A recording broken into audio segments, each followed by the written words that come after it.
Over the last few days, we have shot Andreas's most recent collection, which is his line Andreas Kronthaler for Vivienne Westwood. It previewed in Paris earlier in the year, and I suppose was a beautiful and loving tribute to Vivienne and a collective of all the various fabrics they loved so much over the years. And I really feel was a combination of the two of them, not only in his creativity and genius ways of his own design, but also kind of the touches of Vivienne, which made it so special as his creative partner. And for me, it really highlighted and shows kind of a true union between what he learnt with her as his creative partner, but also how talented he is, and his creativity and talent, I think, really shone through. And it had a lot of, I don't know, it felt quite English in a way, this collection. And it was really beautiful, and yeah, it was very special to me. And I think over the past few days, shooting this collection with such a lovely team, but also surrounded by my family members, was very comforting, and it felt very loving and beautiful and special. Just do one picture and we can always take. Yes, sir. And the glasses, maybe also? Yes. Okay. Feel okay? Yes, all right. I mean, it was very much a kind of love letter to her, really. Or it's not a letter, it's a collection, a love collection. It was something, I did all the things she liked, and I knew she liked, the silhouettes. And 80–90% of the collection was fabrics, which were things I collected, or we both collected, and it was very environmentally precise, and things she cared about, and it just was my very personal homage to her, really. It was an homage, yes.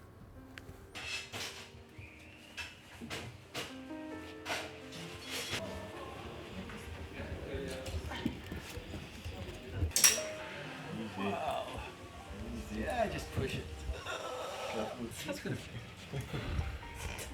No way. But I wanted to be in it, and because it's where we are at Vivienne's hometown, and I wanted to mark that, so to say. And I love clothes, and I love playing with them, and I like dressing people, and it is maybe my most favorite part of the business I'm in. But once you get to a photo shoot, it's all there, and that's what it is, and you play with it. It's much more a playful situation. We had enough. You've had enough? Already. What? What? Already? No, I'm joking. We can take these two. Yeah, like that is good. Andreas and Ben. Andreas and Ben.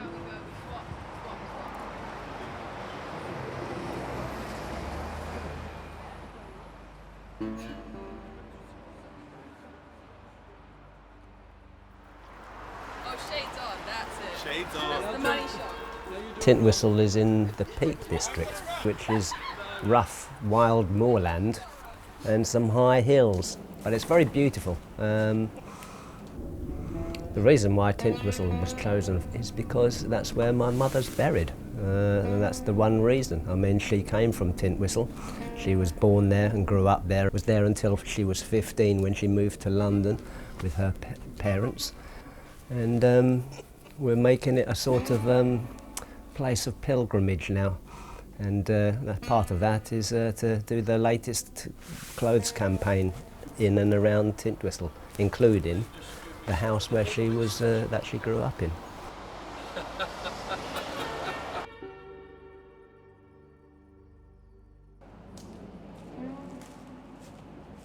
I think it was amazing, and I think, you know, all I reminded myself of is that Vivienne would think that I looked fantastic and great. And that's all that mattered. I think she is someone who took a lot of her inspiration from historical dress and kind of brought it into modern day, so to speak. Obviously, her career spanned over decades. But I think probably why she had the success she did and retained her relevance so much is she did always have a wider message. There was always a more important message past the clothes. You know, she never adhered to the latest trends. And yeah, I think it's really why she retained her relevance. She didn't listen to anyone, and she always went, you know, she had a bigger point to make, always. And I think that's why she became such a kind of icon in the fashion industry.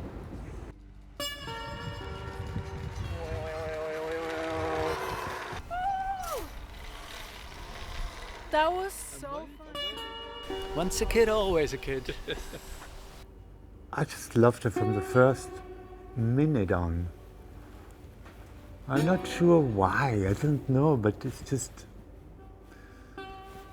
I loved the way she looked even, you know, that was my first thing. I thought, oh God, this woman looks great.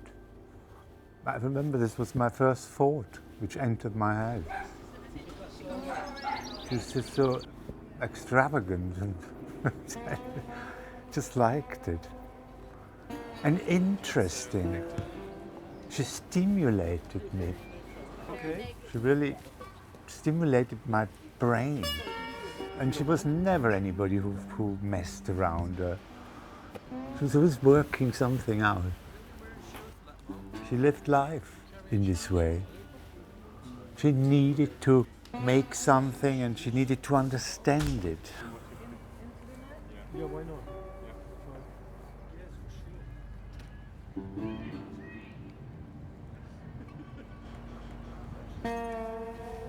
Juergen. Good. And then follow the camera as I come round. There is nobody just like him. At least I don't know, photographer. Quite still? He is a friend for such a long time, and I like what he sees. I really like the way he looks at things, and he is very, very good as well at fashion. You get sometimes photographers, they make amazing pictures, but then they have not that great a sense for the clothes, you know. He always knows how to show the clothes and what the clothes are about, and you know, I even sometimes ask him, do you like it, you know, with glasses, or shall we take the tie off, or, you know, he has an opinion, and I value that very much, and he's just a fantastic photographer. These pictures always last, you never get kind of tired of them. We made pictures, you know, 20 years ago, I still think they're great, they're really great. Even the clothes, and I don't know, it's just, there's a certain timelessness to it.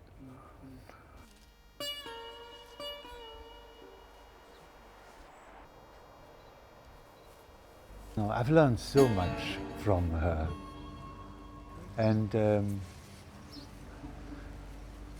or it's all about the face. She cared about the face more than anything. The face, the way you look when you wear something, how the personality takes over the clothes, and vice versa. One of the first things she taught me was to try everything on. To just keep trying. Because it's one thing doing things in your head, but it's another thing doing it in real. And through that you will find something, because you are throwing things around, and you know, messing around and trying things. And if you are open, suddenly something will show itself, if you know what I mean. And the solution will show itself, or a complete new thing. But this was the first, I remember that very, very clearly. Very clearly.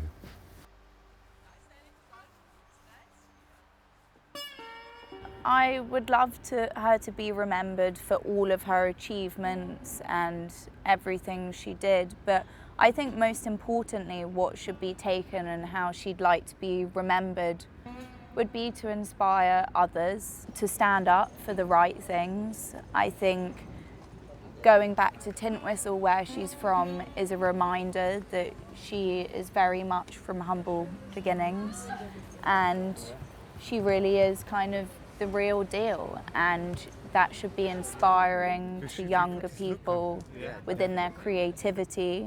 You know, don't give up, but also in her realm of her politics and her support of the environment, and using her platform to shed light on those issues which are so crucial and important right now and will only become even more important. And I think what I definitely will take from her as her granddaughter and as the younger generation is to be so inspired in a drive for change and change for the better. And I think it's something she highlighted so well and continued to well before it was fashionable again.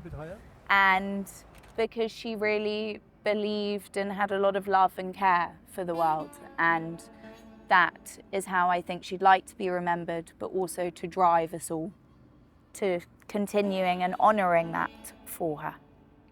She's got an incredibly important position, but not only in fashion. You know, as you know, she was such a big campaigner and cared so much about so many things. And I think she will be remembered as well for this. She was very important. We needed her, or the world needed a Vivienne.